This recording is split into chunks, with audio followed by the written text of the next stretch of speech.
Assalamualaikum warahmatullahi wabarakatuh. Perkenalkan, nama saya Diah Yunovitasari, NIM 181910501020. Saya merupakan mahasiswa Prodi Perencanaan Wilayah Kota, Fakultas Teknik Universitas Jember.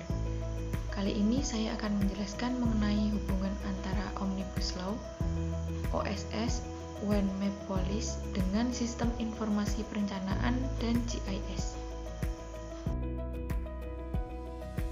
Pembuatan video ini diajukan untuk memenuhi salah satu tugas UTS mata kuliah Sistem Informasi Perencanaan yang diampu oleh Bapak Ibu dosen Rendra Suprobo Aji, STMT, CAPM. Pada kesempatan ini, poin-poin yang akan saya sampaikan antara lain yaitu yang pertama, pengertian sistem informasi GIS, yang kedua, gambaran umum mengenai One Map Policy atau kebijakan satu peta, dan OSS. Yang terakhir yaitu hubungan antara Omnibus Law, OSS, One Map Policy dengan sistem informasi perencanaan dan GIS. Poin pertama mengenai pengertian sistem informasi GIS. Sistem Informasi Geografis atau Geographic Information System (GIS) merupakan suatu sistem informasi yang berbasis komputer. Dirancang untuk bekerja dengan menggunakan data yang memiliki informasi spasial atau bersifat keuangan. Pada saat ini, perkembangan selanjutnya dari Sistem Informasi Geografis atau SIG telah dapat didistribusikan secara meluas dengan memanfaatkan jaringan internet dan berbasis mobile. Data yang diolah pada SIG ada dua macam, yaitu data geospasial, yang di dalamnya ada data spasial dan non-spasial. Terdapat dua jenis data GIS, yang pertama yaitu data spasial, yaitu data yang berhubungan dengan kondisi geografi, misalnya sungai, wilayah administrasi, gedung, jalan raya, dan sebagainya. Data spasial didapatkan dari peta, foto udara, citra satelit, data statistik, dan lain-lain. Yang kedua yaitu data non-spasial, merupakan data selain spasial, yaitu data yang berupa teks atau angka, biasanya disebut dengan atribut. Data non-spasial ini akan menerangkan data spasial atau sebagai dasar untuk menggambarkan data spasial. Selanjutnya, penjelasan poin kedua yaitu gambaran umum One Map Policy dan OSS. Kebijakan satu peta atau One Map Policy. Tumpang tindih kepemilikan dan penguasaan lahan seringkali menjadi penyebab konflik sosial yang terjadi antara dua pihak atau lebih. Hal ini disebabkan oleh adanya kepentingan oleh beberapa instansi yang memasukkan data peta. Sehingga ketika terjadi integrasi peta, terdapat kekeliruan yang berpotensi memicu konflik antar pihak. Dengan permasalahan seperti itu, muncullah kebijakan satu peta atau biasa disebut dengan One Map Policy. Kebijakan satu peta nasional atau lebih sering disebut One Map Policy adalah kebijakan pemerintah Republik Indonesia dalam hal informasi geospasial. Pemanfaatan informasi geospasial atau informasi geospasial tematik telah diatur dalam Undang-Undang Nomor 4 Tahun 2011 tentang informasi geospasial yang terdapat pada Pasal 2 dan Pasal 3. Tujuan kebijakan satu peta merupakan tujuan untuk mewujudkan satu peta yang mengacu pada satu referensi geospasial, satu standar, satu basis data, dan satu geoportal pada tingkat ketelitian peta skala 1:50.000. Adapun manfaat dari kebijakan satu peta yang pertama yaitu perbaikan data IGT masing-masing sektor KL sesuai dengan standar ketentuan peraturan, dan yang kedua yaitu perencanaan dan pengendalian kebijakan pembangunan. Pada periode tahun 2016 sampai dengan 2019, target implementasi kebijakan satu peta terdapat produk satu peta, yaitu 85 peta informasi geospasial tematik yang menjadi tanggung jawab kementerian atau lembaga untuk memenuhi mandat KSP. Selanjutnya, pembahasan mengenai gambaran umum dari OSS atau Online Single Submission. OSS digunakan dalam pengurusan izin berusaha oleh pelaku usaha dengan karakteristik sebagai berikut.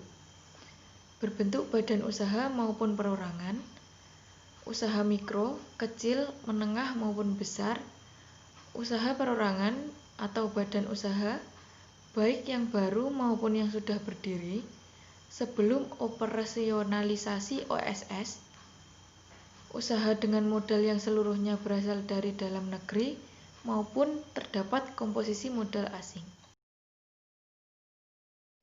Adapun manfaat menggunakan OSS, yang pertama yaitu mempermudah pengurusan berbagai perizinan berusaha, baik prasyarat untuk melakukan usaha terkait lokasi, lingkungan, dan bangunan, izin usaha, maupun izin operasional untuk kegiatan operasional usaha di tingkat pusat ataupun daerah dengan mekanisme pemenuhan komitmen persyaratan berizin. Yang kedua, memfasilitasi pelaku usaha untuk terhubung dengan semua stakeholder dan memperoleh izin secara aman, cepat, dan real time. Yang ketiga, memfasilitasi pelaku usaha dalam melakukan pelaporan dan pemecahan masalah perizinan dalam satu tempat. Yang keempat, memfasilitasi pelaku usaha untuk menyimpan data perizinan dalam satu identitas berusaha atau NIB.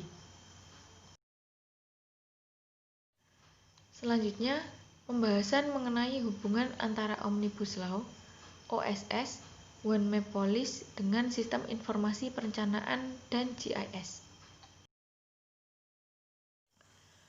Pada 12 Februari lalu, pemerintah resmi menyerahkan kepada DPR draft rancangan Undang-Undang Cipta Kerja, salah satu rancangan Undang-Undang Omnibus Law yang belakangan mengundang kontroversi, karena prosesnya dianggap tertutup dan terlalu ambisius. Salah satu pakar, Profesor Haryadi, menilai Omnibus Law merupakan salah satu bentuk perubahan yang luar biasa, sehingga masyarakat harus mengetahuinya.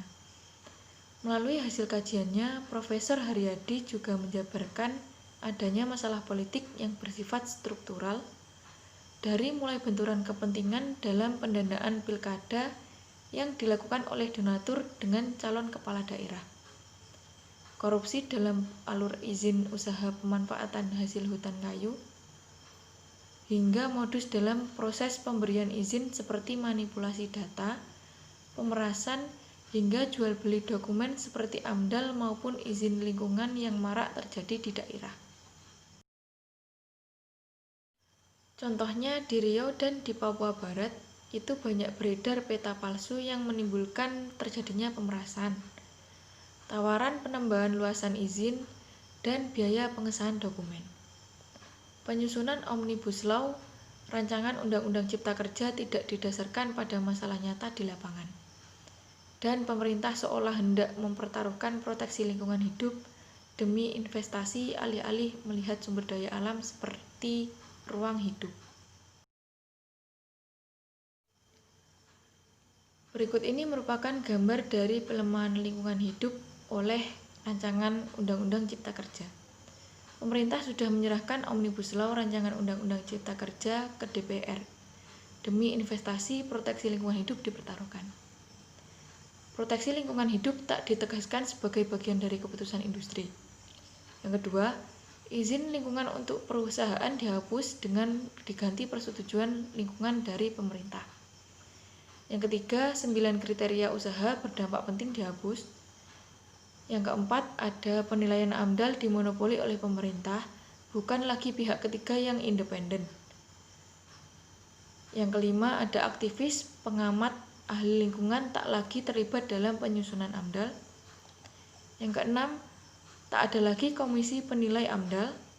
Yang ketujuh, tak ada penegasan informasi kelayakan lingkungan hidup dalam investasi mudah diakses oleh masyarakat. Yang kedelapan, pengawasan dan sanksi administratif terhadap industri menjalankan proteksi lingkungan sepenuhnya oleh pemerintah pusat. Yang kesembilan, jenis-jenis sanksi administratif ditiadakan. Dan yang terakhir, tertutup pintu gugatan akibat kerusakan lingkungan. Gambar ini diambil dari sumber presentasi Profesor Haryadi pada 17 Februari 2020 di PYWP Indonesia Jakarta. Di sisi lain, terdapat pakar Muhammad Isro, anggota tim Stranas PK, menyampaikan bahwa berdasarkan Perpres 54 tahun 2019 dan Surat Keputusan Bersama, salah satu fokus dan aksi Stranas PK tahun 2019 sampai 2020 yakni terkait perizinan dan tata niaga, yaitu melakukan perbaikan tata kelola data dan kepatuhan di sektor ekstraktif, kehutanan, dan perkebunan. Salah satu tools yang dianggap atau digunakan yakni melalui kebijakan satu peta atau One Map Policy. Adapun tahapan kebijakan satu peta ini dimulai dengan berbagai pakai data, sinkronasi, integrasi, dan kompilasi. Data-data tersebut diantaranya surat keputusan atau SK, lampiran peta, dan peta digitalnya. Namun menurut hasil evaluasi terdapat kendala utama yang ditemukan di lapangan, yakni minimnya data baik SK, lampiran peta, maupun shape filenya. Berkaitan dengan Omnibus Law, Rencana Detail Tata Ruang atau RDTR dikatakan menjadi kunci dalam mendorong perizinan. Hal tersebut otomatis menjadi fokus dalam kerja Stranas PK karena RDTR ada dalam kebijakan satu peta. RDTR menjadi salah satu instrumen debottlenecking pelaksanaan aksi, yaitu terkait online single submission, kebijakan satu peta, dan penetapan kawasan hutan. Percepatan penyusunan RDTR ini akan dipantau melalui laman https://jagat.id/monitoring. Kebutuhan RDTR berdasarkan Dirjen Tata Ruang hampir berjumlah 2000 RDTR. Sementara posisi saat ini RDTR baru berjumlah sekitar 50. Sehingga ketika rancangan Undang-Undang Cipta Kerja ini berlaku dan dikaitkan dengan OSS, kesiapannya masih belum. Dari pembahasan Omnibus Law Cipta Lapangan Kerja, terdapat undang-undang dan pasal yang terdampak, yaitu 11 klaster pembahasan, antara lain yang pertama, penyederhanaan perizinan, yang kedua, persyaratan investasi, yang ketiga, ketenaga kerjaan, yang keempat, kemudahan pemberdayaan dan perlindungan UMKM, yang kelima, kemudahan berusaha, yang keenam, dukungan riset dan inovasi, yang ketujuh, administrasi pemerintahan, yang kedelapan, pengenaan sanksi, yang kesembilan, pengadaan lahan, yang ke-10, investasi dan proyek pemerintah, dan yang terakhir, kawasan ekonomi. Kemudian pada perizinan dasar terdapat 3 bagian subbab. Yang pertama, izin lokasi, yaitu perizinan lokasi menggunakan peta digital RDTR, pengintegrasian rencana tata ruang dan rencana zonasi, kebijakan satu peta dan penyelesaian tumpang tindih informasi geospasial tematik, peninjauan rencana tata ruang guna menjawab dinamika pembangunan, kawasan hutan yang diintegrasikan ke dalam RT/RW, penetapan RDTR dengan peraturan kepala daerah, bupati atau wali kota. Menteri ATR dapat menetapkan RDTR apabila tidak ditetapkan oleh bupati atau wali kota. Selanjutnya pada subbab bagian perizinan lingkungan, yang pertama, perizinan lingkungan tetap dipertahankan. Penerapan standar pengelolaan lingkungan untuk kegiatan risiko menengah, AMDAL untuk kegiatan risiko tinggi, AMDAL disusun oleh profesi bersertifikat, kelayakan AMDAL dievaluasi oleh pemerintah atau profesi bersertifikat. Yang terakhir, pengintegrasian AMDAL lain ke dalam AMDAL. Bagian yang ketiga yaitu perizinan bangunan gedung. Yang pertama, perizinan bangunan gedung tetap dipertahankan. Yang kedua, penerapan standar teknis bangunan gedung.